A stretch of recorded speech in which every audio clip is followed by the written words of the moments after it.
Okay, so what's subconscious sales and how does it work? I'm going to make a little video so it's a bit clearer, okay? So, selling to the subconscious mind is an approach that aims to influence customer decisions, emotions, instincts, and automatic responses, rather than solely rely on rational thought, okay? This strategy is grounded in an understanding that a significant portion of decision making, potentially like up to 95%, is driven by subconscious processes. The subconscious mind processes like vast amounts of information very rapidly, often bypassing conscious consideration, making it a powerful target for marketing and sales efforts. It's just natural that we will try to influence whatever will give us the best results. Psychological models highlight why effective marketing often speaks to system one first.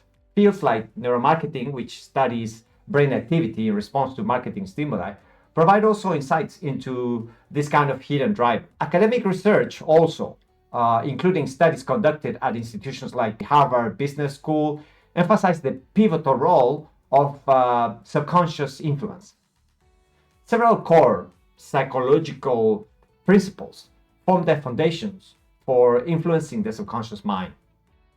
For example, we have scarcity and urgency. Okay? People tend to value things more if they are rare, exclusive, or available for a limited time. This taps into the fear of missing out and prompts quicker decisions.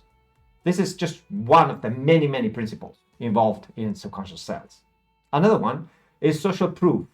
Okay? Individuals are influenced by the actions and endorsements of others. Notice that all this works at the subconscious level, not only at the conscious level. We all know that.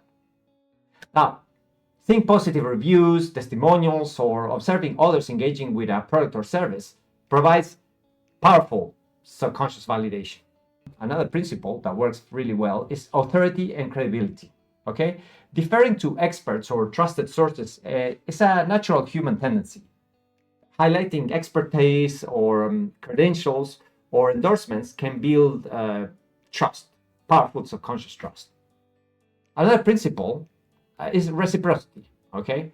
For example, there's a feeling of obligation to return a favor when someone gives something first to us. Offering free samples, valuable content, or initial help can create goodwill and increase the likelihood of a purchase. These are some of those principles, but let's visit some more. Another one is commitment and consistency. Okay? People prefer to act in ways consistent with their previous commitments or stated positions. Encouraging small initial commitments throughout the sales process, like signing up for a newsletter, for example, can lead to larger ones later, like a purchase. Bit by bit, we get there. Liking and emotional connection is another one that works quite well. Okay? It's easier to persuade someone who likes you or your brand by default. So, do everything you can before you do the sale to make them like you. Building rapport, finding common ground, and evoking positive emotions through relatable stories or personas always fosters trust and desirability. Another example that is one of my favorites is priming, which is exposing individuals to certain stimuli, for example, words, images, sounds, that can subtly influence their subsequent thoughts and behaviors by activating related concepts in the mind.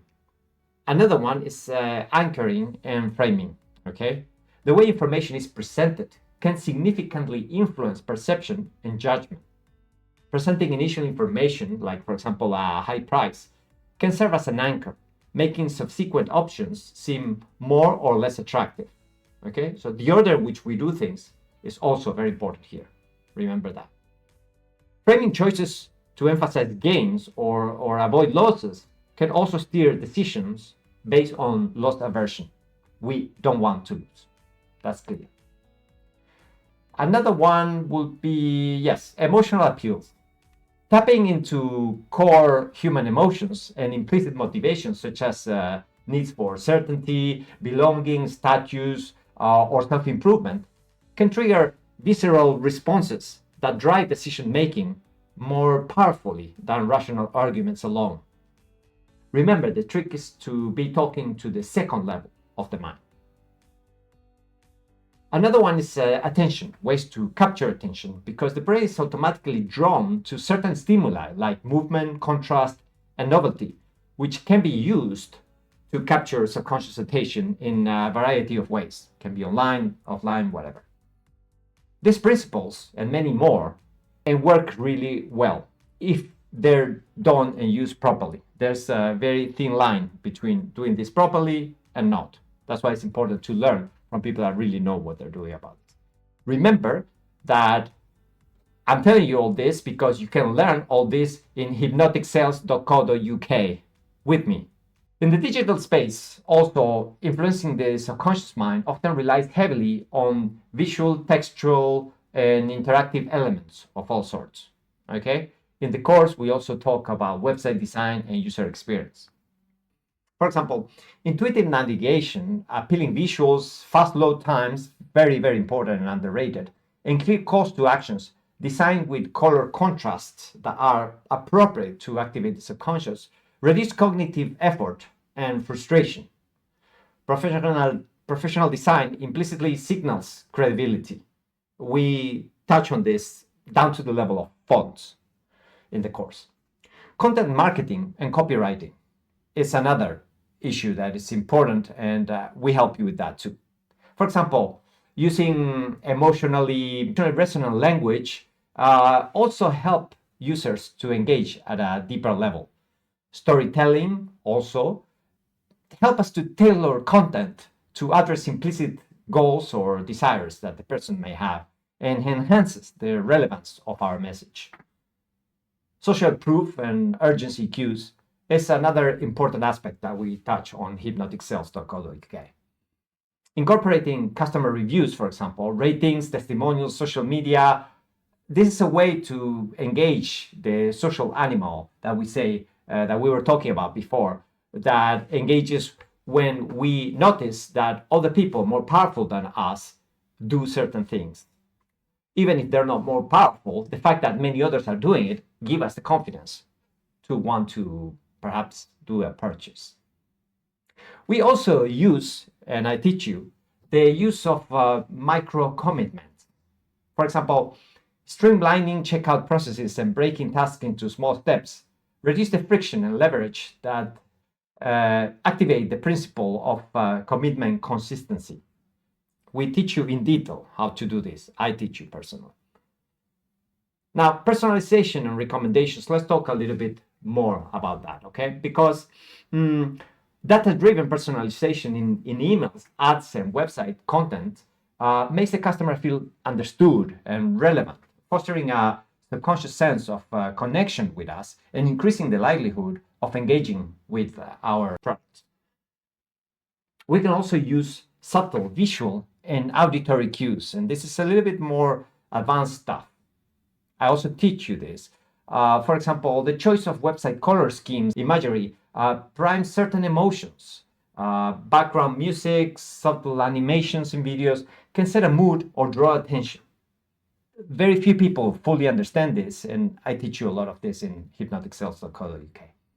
The physical world offers opportunities to engage multiple senses and leverage human interaction more directly also. And we talk also about how to influence people offline, okay? For example, in the retail sector, we also help with that. For example, imagine in marketing, okay? Carefully designed store layouts guide customer flow and expose them to strategic product placements in the right place at the right time. Incorporating sensory elements like calming music, pleasant scents, and inviting lighting creates a positive emotional atmosphere that also leads to the sale.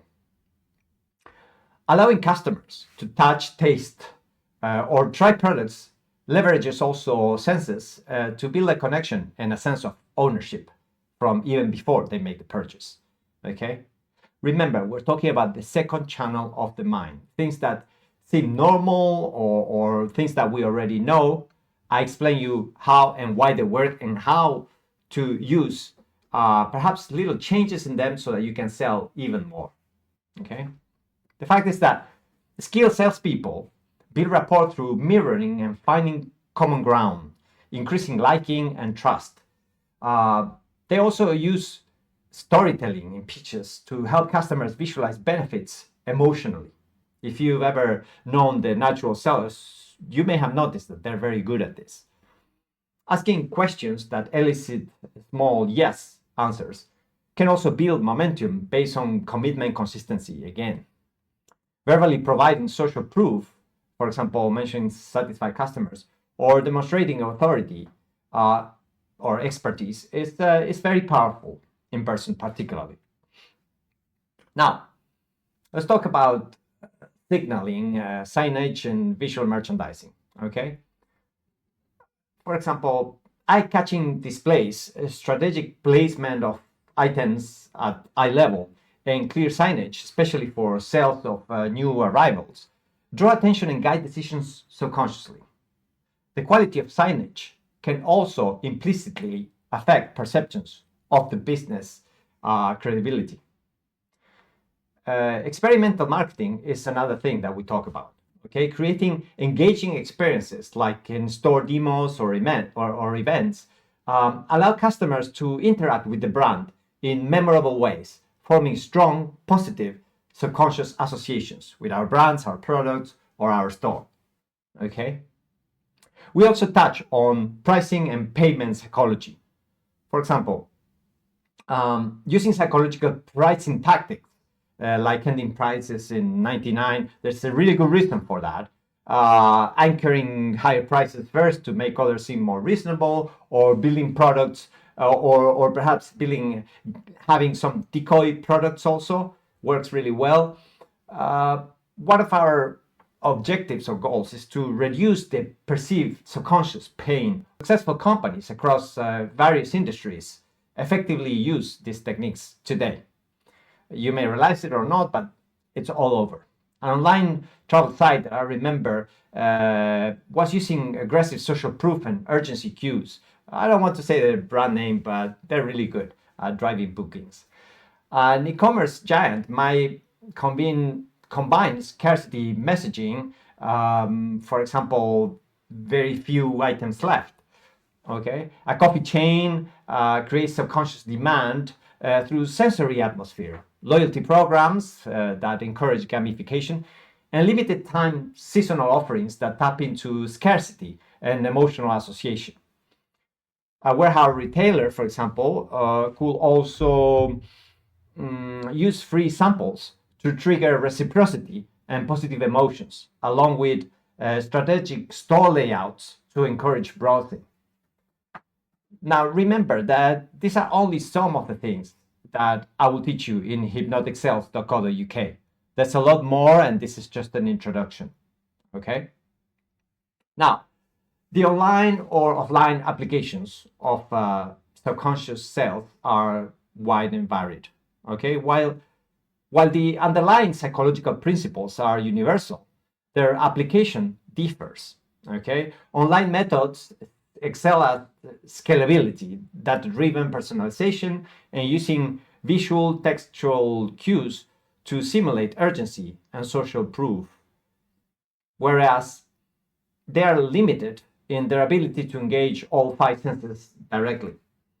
Offline methods, on the other hand, can create deeper, multi-sensory emotional experiences and offer real-time, nuanced human interaction to build trust and tailor approaches to our goals. The physical environment itself, for example, layout, atmosphere, and so on, becomes a powerful tool for subconscious influence. Increasingly, businesses are adopting omni-channel strategies that blend the strengths of both, such as using online campaigns to drive traffic to physical stores where the sensory experience and human interaction can finalize the sale. Now, this combined approach is extremely powerful because you would be using subconscious sales techniques offline and then online also, or the other way around. Now, it's very, very important to understand that subconscious selling is not manipulation, and it shouldn't be used for bad ends. Okay, these techniques are incredibly powerful, and so ethical application of them is paramount. The focus should always be on genuinely helping customers and creating value rather than manipulating them into purchases that are not in their best interest. Okay. In the course in hypnoticsales.co.uk, we go over 200 slides. You will have plenty of ideas on how to bring the information that I give you there to increase your sales or improve your marketing efforts. So, in conclusion, selling to the subconscious mind involves strategically leveraging psychological principles through tailored techniques applicable in both digital and physical environments. Okay? By focusing on emotional engagement, sensory appeals, trust building, and reducing cognitive friction, businesses can create experiences that resonate deeply with customers and influence purchase decisions. However, success in subconscious sales requires an ethical approach that prioritizes customer well-being alongside commercial goals. Okay? People are not stupid and they don't like to feel manipulated. So always use this powerful information ethically. If you want to know more, this was just an introduction. Okay? Join us through visiting hypnoticsales.co.uk, and I hope I'll see you there soon. See you later.